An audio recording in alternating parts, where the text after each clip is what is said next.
You know that feeling, right? You're staring at a blank screen and you're just not sure where to even begin. Well, we've all been there.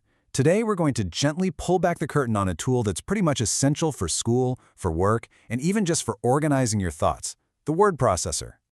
When you open a new program for the very first time, it can feel like a lot. You've got that stark white page, a little cursor just blinking at you, and all those rows of buttons and menus. But really, don't worry. That feeling is completely normal. And you are definitely not alone in feeling that way.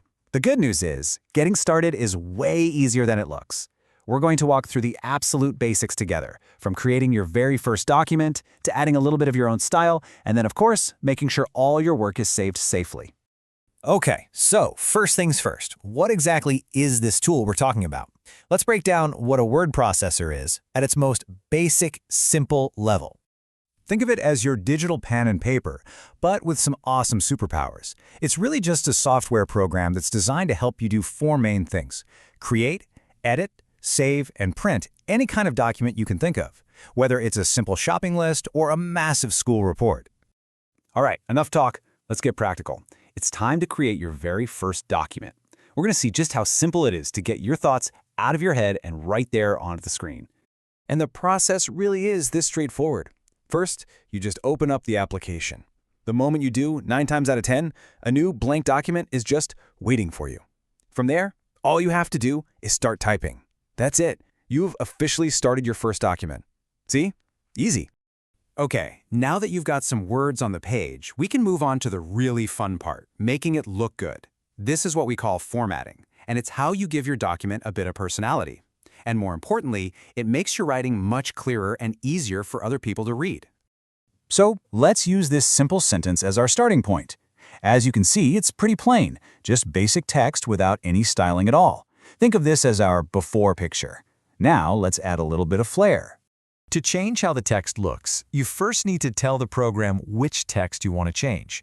You do that by selecting it, just clicking and dragging your mouse over it. Once it's highlighted, you can change the font, you can make the font bigger or smaller, and you can apply different styles, like making it bold. And just like that, with a few clicks, our plain text is transformed into a clear, powerful title. That's the power of basic formatting right there, and it's a skill you can now use on absolutely any text you write. Hey, want to work even faster? Instead of clicking all those buttons, you can use keyboard shortcuts. Just hold the Control key and press B to make text bold. Control and I makes it italic, and one of the most important ones, Control and S saves your document. Just take a moment to think about one of these you could use, maybe for a school project or even just a work email. Speaking of saving, that brings us to our next absolutely crucial point. Creating a document is great, but you have to know how to save it so you don't lose all your hard work. It's kind of like putting your important papers into a filing cabinet to keep them safe. Now, here's something that can be a little confusing at first: the difference between save and save as. It's actually really simple. You use save as the very first time you save something because it lets you give it a name and choose where to store it. You can also use it later to make a copy or save it as a different file type, like a PDF. After that first time, you just use save to quickly update the file with any changes you make. And just like that, you've pretty much covered all the fundamentals. Let's take a quick moment just to recap the powerful new skills you've just picked up. In just these last few minutes, you've learned how to go from a totally blank page to a finished product. You now know how to create a new document, how to get your words on the page, how to apply some basic formatting to make them stand out, and most importantly, how to save your work so you can always come back to it later.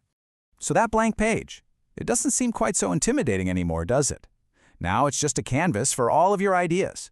Your journey with word processors is really just beginning. So the only question left is, what will you create first?